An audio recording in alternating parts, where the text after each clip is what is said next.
Greetings, this is Sloshworks. Welcome back to Shadowrun Dragonfall Director's Cut. See, I am getting better at it. I will get better at it every time. I did notice just before we do have 12 karma, so it's something we're definitely going to have to look at in the very near future, but I thought we should probably talk to everybody on the way back through and see if there's anything cool that we can do with that. Let's talk to Blitz. One look at Blitz's face is enough to tell you that something is gnawing at him. He stands beside his table playing with a coffee spoon. I do find it kind of strange that he hangs out so far away from everybody else. Hoi! Hoi Thosh, what you need? What's going on, Blitz? Well, Chief, I hate to admit it, but I might be in a little bit of trouble here. What sort of trouble? Well, you remember those creditors I told you about, the ones who loaned me all of that money? Yeah, well, as it turns out, some of them were a little less forgiving than I thought they were. Talking. Well, one in particular seems to have taken things kind of personally. How personally? I got a package in the mail. It had somebody's thumbs in it. Thumbs. Yeah, thumbs. They came in a cigar box, packed in salt. I have no idea who they belong to. I'm pretty sure they were meant to convey some sort of message. Really? You think so? Nods gravely. Yeah, I'm almost certain of it. I don't want to lose my thumbs, Chief. I like my thumbs. I think that I need to pay this guy back. Luckily, I've got a plan. I know how to get myself out of hot water with meat grinder. I've got it all specced out. Let me get this straight, man. You took a loan from someone named Meat Grinder. Hey, Chief, come on. I feel bad about this. I feel bad enough about this already. There's no need to rub it in. Like salt in a wound or something like that? Haha. Anyway, like I was saying, I can make it all right again, but I'll need your help to do it. Come on, then. Well, there's this group out in Dragonfall. They call themselves the Landenberg Ring. They're a financial crime organisation. There's a lot of bad blood between them and Meat Grinder's operation. Anyway, back when I was running with the Schwartz Herzen, I laid out the groundwork for a hit on the Landberg Ring. I was never able to make good on it, though. For some reason, none of the other gang has ever volunteered to help out. With your help, I could steal enough money from them to cover my debt, and get myself back into Meat Grinder's good graces in the process. So what do you think, a quick run? Just you and me, with me in the Matrix and you as my man on the ground. We hit him, satisfy my debt, and laugh about it on our way back home. Sound like a plan. I might be interested, depending on my cut. Chief, there won't be any profit, at least not for us. The money that we suck out of that place has to go to Grinder, all of it. Well then you can find yourself another partner. Nothing personal, but I don't stick my neck out unless I'm getting paid. Oh, come on, Chief. It's as if I've never stuck my neck out for you. Hell, that's all I've been doing since I got here, whatever. And this is the thanks that I get. Okay, if this will get Meat Grinder off your back, I'll help you with it, just because I want to see it. Alright, thanks Chief, and yeah, you're right, I do. Now if you'll excuse me, I've got some last minute stuff to take care of before we get started. Meet you at the U-Barn. No, not as such, Chief. I won't physically be going to Dragonfall. I've seen enough of that place for one lifetime. I'll be jacking in from a terminal that I set up here in the cruise baser.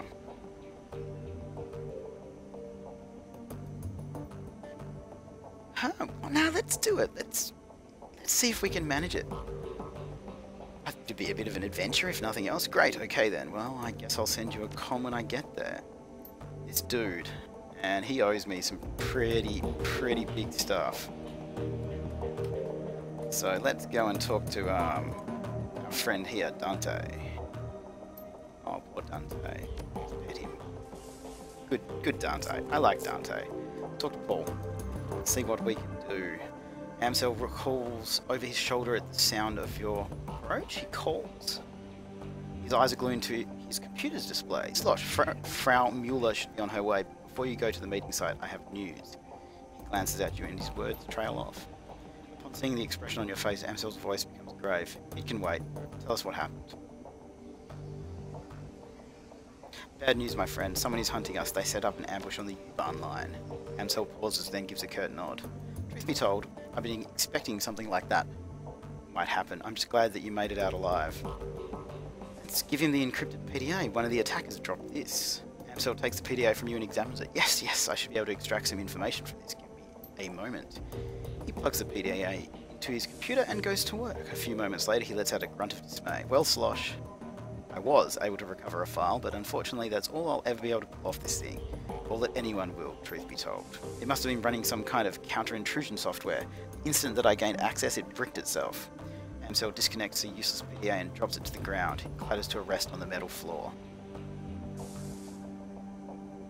Well, what did you manage to pull off it? A comm file. The audio is all here, but it looks like we've only got video from one side of the conversation. Let's see what we have. He opens the file and a nightmarishly familiar face appears on the screen. Buckmeyer. The voice bleats out from Amsel's speakers filling the room. Audran here, what's your status? Buckmeyer's image is garbled, but his voice sounds young and eager. Target acquired, sir, you were right. We spotted him on the U-Bahn, just like you said. Probably on his way to a job. As per your instructions, we're going to try and take him out on his way back. He'll be more vulnerable that way. Hopefully injured and low on ammo too, but only time will tell. Good man. Proceed as instructed. I don't like that guy. Will do. Cosmos is rigging up an ambush spot now. We'll try and make it quick. You reckon that looks kind of like boobs? Like a bra. Like a Madonna-style bra. It looks kind of like Madonna. Anyway, the orc with the nightmare face nods. It does look like Madonna, the orc with the nightmare face. Send me a comm when the job is done. Drawn out. Well, our scarred friend makes an appearance. Slush, I suspect that Greenwinter's predictions are coming true. I believe that Firewing is behind this. Be on your guard, you and the rest of your team. You made it through this attack relatively unscathed, but next time you might not be so lucky. At least we now have a name to put to the face. Audran. That's not all we have. As I was saying when you first walked in, I've been productive as well. I was able to uncover some new evidence in your absence. Coincidentally enough, that evidence pertains to our scarred friend. Interesting. You might recall that I said I'd dig into Audran's skin grafts. Well, I did, and that search has finally borne fruit. One of my contacts outside of Berlin handles the paperwork for private hospitals all across Germany. It's a dull and boring job, but it does have its perks. Really wish that I had biotech. Amsel pulls open the file on his computer. As it turns out, our scarred friend's skin grafts were performed at a legitimate hospital after all. Some good news for once, what do they say? Well, they're rather light on identifying information. Our friend's name is listed as Max Musterman, the local equivalent of John Doe. They do cover his injuries in great detail. Audran's injuries were extensive. He had 2 broken ribs and a shattered pelvis and had sustained 3rd-degree burns over 60% of his body. Most damningly of all, he was suffering from acute radiation poisoning. His body had absorbed over 5,000 millisieverts of ionizing radiation, a lethal dose without treatment. The information dries up at this point. We know that he was treated and discharged, but what happened afterwards remains a mystery. Your thoughts? Hold nothing back. I'd like to hear everything that comes to mind.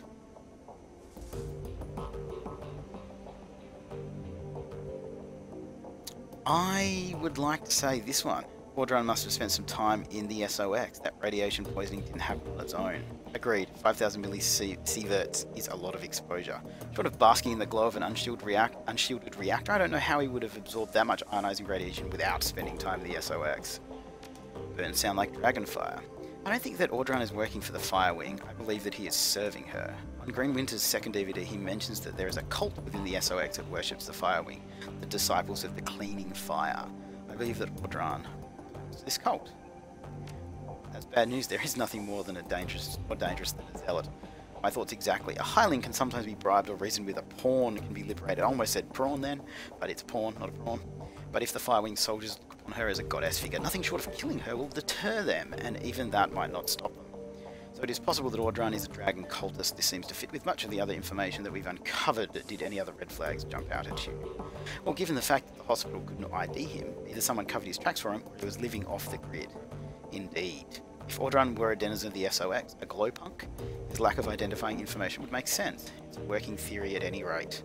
So to sum up, Audran has probably spent time in the SOX. It's possible that he even lived there as a member of Firewing's dragon cult. And he's after you. Oh, god damn it. Amsel pauses for a moment before continuing. In my mind, all of this reinforces one fact. We need to find Vauclair, and we need to do it fast. Agreed. Good. That's all the more reason to gather Alice's fee as quickly as possible. There is a buzzing sound from Paul's wrists. He lifts his hand to look at his PDA, and as luck would have it, Frau Mueller has arrived. Best of luck at the meeting slot. Remember, this is urgent. We need that money. Alright. Now, the big problem here is I've said that I'm going to go off with that other dude, so... Can we talk to Dietrich? Any thoughts about the last run? There was nothing about that run that didn't disgust me, what they did to that troll. What I did to that troll. I don't care what anyone else tells you, you listen to me, Slosh. What you did killing that thing, it was the right call. Yeah, it cost us some neurons, but letting that thing live would have been a travesty. Oh, you agree with me. I like it when people agree with me. I'm gonna go over here because we need to get some stuff. Let's have a look what we've got in the items. I really want some trauma kits. That was one thing I was really bad not having that actually.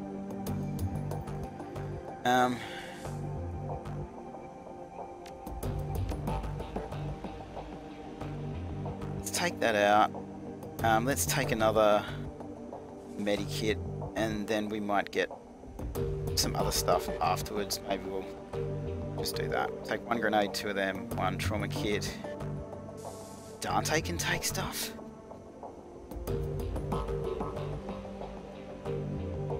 Why can Dante take stuff? I don't want Dante to go with me. I don't want him to get hurt.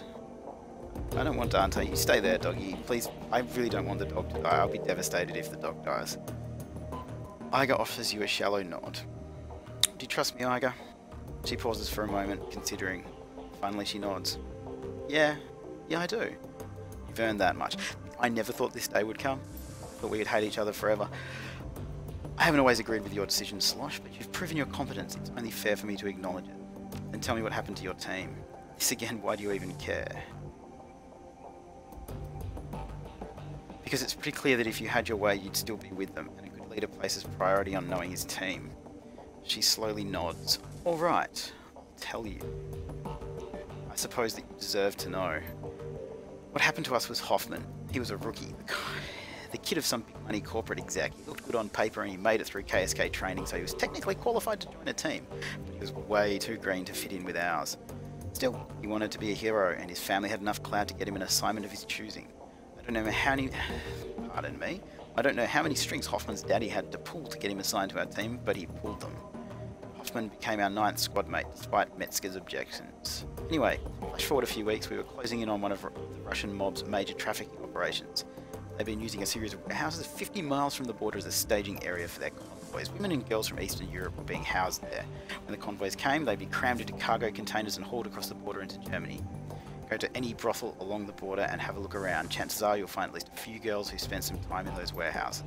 Slovakians, Hungarians, Poles, you name it, the mob had been smuggling them over for decades. But we were in a position to derail their operation, and we weren't going to let our new addition slow us down. This is messed up. These are really disturbing games. We hit them by surprise and we hit them hard. Fisher and Braun managed to take down the Banshee that they had patrolling the site. Wolf had reconnaissance drones overhead providing battle tack feeds to the rest of us, and we picked off their gunmen one by one. They had numbers on us, but they didn't know where to hit us. We had eyes in the sky and we had cover and concealment. Every time they thought they had a fix on us, we'd shift positions and hit them again. They might as well have been fighting ghosts. Then Hoffman broke cover and gave away our position, and after all that, all hell broke loose. Wolf went down first. The sound of it will haunt me for the rest of my days. I'm sorry, I don't want to be laughing. I'm just imagining this like young rookie running out into the hail of bullets, trying to be a hero, being an absolute dickhead. An explosion, a choke scream, and then this long drawn-out gurgling sound. When he died, his drones went down with him, and there were too many hostiles to track without them. I'll spare you the gory details, Slosh. Suffice to say it that my team was wiped out. Iga's face clouds again. You can see the tears beginning to well in our eyes. I watched Metzger die. With visible effort, she clamps down on her emotions and calms herself. When she speaks again, her voice is flat. I took 3 rounds myself. I had to drag myself back across the Oder-Neisse line into Germany. I almost died. So that's my story. The KSK Korea died with the rest of the team. Our mission was illegal after all, off the books. There was no going back for me, so I wound up here. She looks you in the eyes. Her tone is impassive. Did that tell you everything you wanted to know, fearless leader? Are you satisfied now? Yes. Thank you. So tell me, what's your takeaway from my tale of woe? I figure that you've got to have one. This is what I have to say, because I'm that charismatic character. Like, this has to be the way, that would be what I would say. I'd have to say this. When Monica died, you blamed me because I was new to the team. But I'm not Hoffman, Iga. Yeah. She nods. I know that. And you are right, to a point. I might have judged you too harshly because of Hoffman, but everything else that I said was justified. Giving you command of this team was a hasty decision made for the wrong reasons. I stand by that assessment. Between then and now, I've been watching you like a hawk, and you've grown, Slosh. You weren't the right choice to lead before, I still believe that, but you are now. Oh, that's awesome! Thank you! This is, we're making progress and getting there. I don't know how far we are into the game, actually. I don't know how long this campaign is compared to the other one. Glory's pallid face lights up at your approach. A genuine smile spreads across her lips. Slosh, good to see you. You too, Glory. How are things with you? She pauses for a moment, considering. You know what? I'm happy, actually, for the first time in a long time. I have you to thank for that. Any thoughts about that last run? A tinge of red crawls up Glory's neck. Slosh, look at me. She extends her sculpted metal arms. Chrome glints in the flickering light. I'm not far from being what that poor troll was. When I think of what they did to him. She looks you in the eye. Her expression remains neutral, but that slight blush has spread from her neck to her cheeks. It wasn't right, and you did the only thing that you could to make it better. I knew that it would cost you, and you knew that it would cost you, and you did it anyway because it was right. I won't forget that, Slosh. Not ever. Seriously, I think that we're a good person, even considering we're a Shadowrunner and we're kind of an illegal assassin. Or a charismatic spiritual assassin. Are you ready to tell me about the chrome that you're sporting? Be patient, Slosh. The explanation for that is coming. I'm not sure that you're going to like it, though. You needed time and I gave you time. Are you ready to talk about it yet? Yeah. Glory looks troubled, more so than you've ever seen her before. Whatever memories she's dredging up must be exceedingly painful. Not gonna lie, I haven't been looking forward to this, but yes, I'm really stoked about finding this out, so... the story's really captured my imagination, so I'm excited about this. Slosh, look, I'm about to tell you something about myself that might change your opinion of me. It's entirely possible that you're going to hate me based on what's coming up next. I've accepted that. If that's what happens, I sincerely believe that I deserve it. She looks you in the eye, her expression grim. So tell me, are you sure you want to keep pushing forward with this? This is important for you, Glory. After everything we've been through, I think that we both know that. Whatever you have to tell me, I'm ready to listen. Thanks, Slosh, for being a friend. Aww. So when we left off last time, I just moved from the streets of Tubingen. I think it's Tubingen. To the warm, inviting confines of Fewer Step. Marta and I were happy there for a little while, and Harrow embraced me as a long-lost daughter. I should probably take a moment to talk more about Harrow. He's going to be an important figure in this story. I don't know what his age was. He seemed old enough to be paternal, but young enough to hang out with the kids on something like a peer level. Best guess, I'd say he was in his mid-20s. He was handsome and well-built, with a neatly trimmed beard and thick brown hair. And there was something else about him, something uncanny. Harrow had this charisma, this raw magnetic attraction that just made people latch onto him. I saw it over and over. All it took was a few words and a pat on the shoulder and Harrow would have a new convert. The other kids at the farm followed him around like lost puppies. I apologise a little bit about my voice. I got a bit of a flu, so I'm a little bit out of breath. I can't breathe properly. But I'm sorry about that. As much as I loved Marta and as much as I thought she loved me, we forgot all about one another when Harrow was around. All that we wanted was to be close to him, to be part of his inner circle. Soon enough, we were. For a girl of 17, it was all terribly exciting. Harrow had these rules of living that he would teach us, rules about self-determination and the importance of disobedience. He claimed to have taught classes at the University of Berlin, which he painted as a mix between an earthly paradise and an anarchistic playground. He told us how Fewer Step would be the focal point of a new movement for the children of the fatherland. He told us we were special. We ate it up, of course. We were kids. For those of us in the inner sanctum, Harrow would share even more. He had power the likes of which I had never seen, not my father's drunken fists or my own childish experiments, but genuine, incredible power. He said that it came from the Horned God, an ancient deity that he venerated. He knew about my latent abilities right away and he offered to teach me. Naturally, I accepted.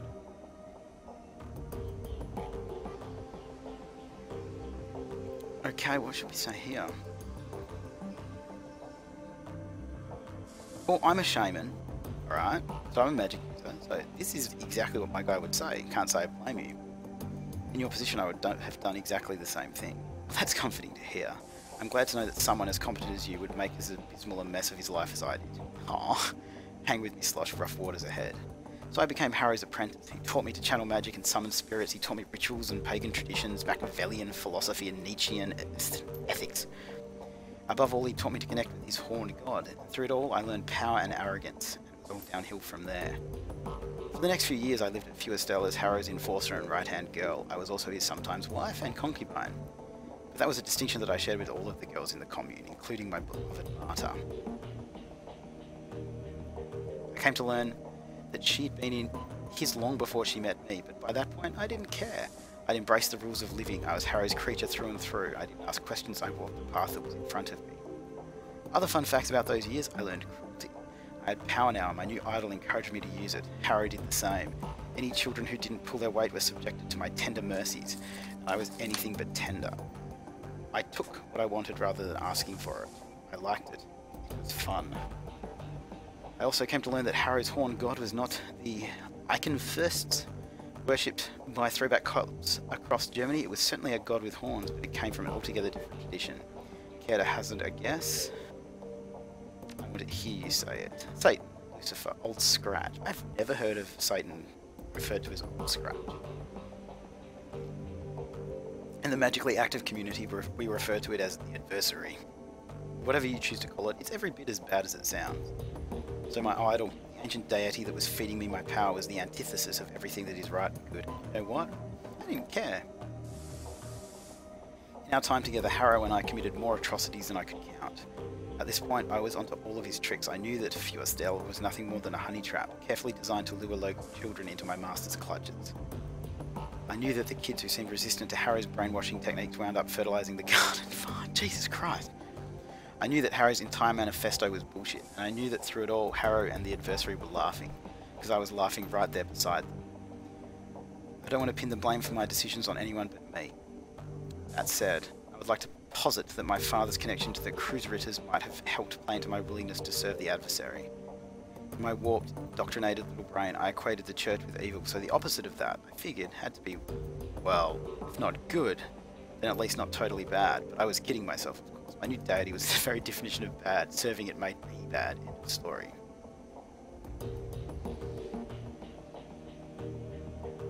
I can't excuse the choice that you made, but I can understand that why you made.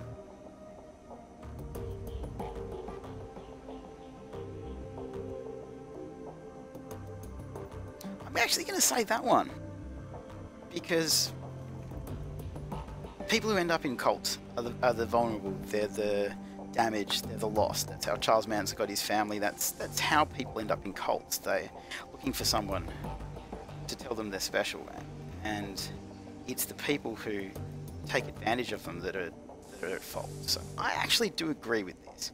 So I'm going to say I disagree with you, Glory. I don't think that any of this was your fault. Harrow is the one who deserves the blame. What if he was indoctrinated into the service of the adversary when he was my age? Would he not be at fault anymore either? She shakes her head. No, Slosh. Harrow certainly deserves some of the blame for what I became. Maybe even most of it. Personal responsibility has to come into the equation somewhere. I made my own choices, and they were horrible ones. I've accepted that. You should too. Glory pauses for a moment to collect herself. She looks haggard and her pale cheeks are flushed blood red. She swallows hard, then presses forward. Anyway, one day Harrow invited me on a field trip to Stuttgart. Over the years I was at Feuerstelle, the commune had easily doubled in size. It was thriving, thanks to the efforts of Marta and the girls like her. Harrow would send the girls out to neighbouring cities to lure in the street kids that nobody would miss. He targeted children because they were easy to indoctrinate, because nothing makes the adversary happier than the corruption of the innocent. As we drove out to pick up new recruits, I was already planning ahead. It was a foregone conclusion that I would pay my father a visit. The irony of a group of cruise writers getting elated by a genuine servant of the actual devil tickled me to no end. So when Harrow stopped to fill up on diesel, I hopped out of the van and headed out on foot to my parents' place. Harrow wasn't overly concerned about my absence. I had long since reached the point where I could assert my autonomy, and he knew that I'd be back. I wound up at my folks' house sometime around noon. I could hear the adversary whispering in my ear, telling me what to do. I'd long since learned to listen to his voice. It was always rewarded me with extra power when I did its bidding. It told me to knock, so I did. As the door opened, I could feel a torrent of flames welling up in the astral plane all around me. It told me to channel them into the doorway into my father, so I did. But of course the person who opened the door wasn't my father, it was my mother.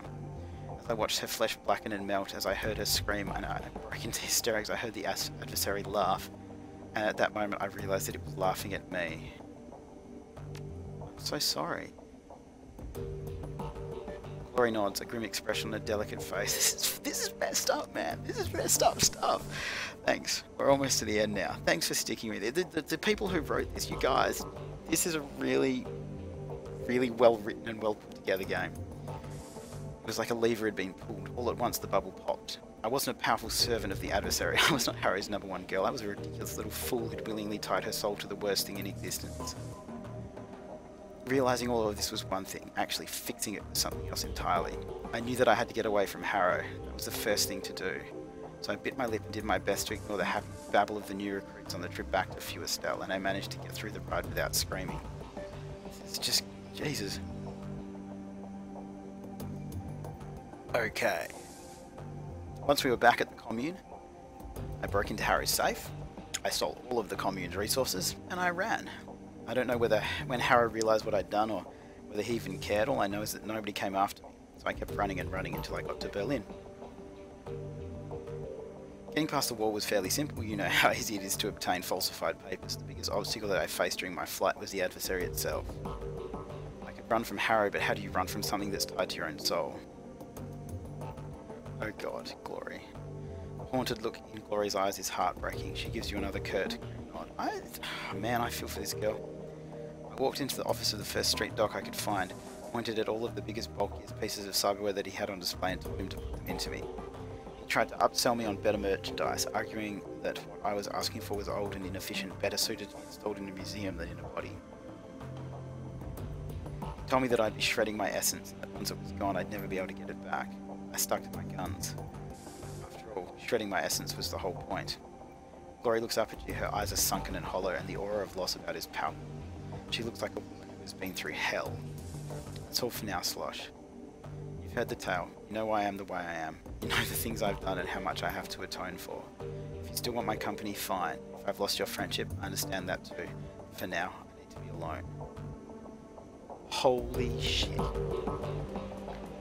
Wow. That's really nuts. That's crazy. So what we need to do... Oh, well, I really don't know what to say. We need to go to this meeting, but I don't think we're going to do that in this episode. I think what we're going to do is we're just going to kind of end it there, because I really don't know what to say at this point. That's kind of just shattered me. But yeah, kudos. 10 thumbs up to the people who wrote this and put this game together. You guys are awesome. I can't wait to see the new one when it comes out. I think the Kickstarter was successful, I think, yesterday or the day before.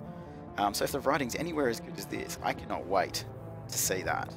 So, as always, guys, thank you for watching, and I'll see you next time, and maybe something happy will happen. See you then.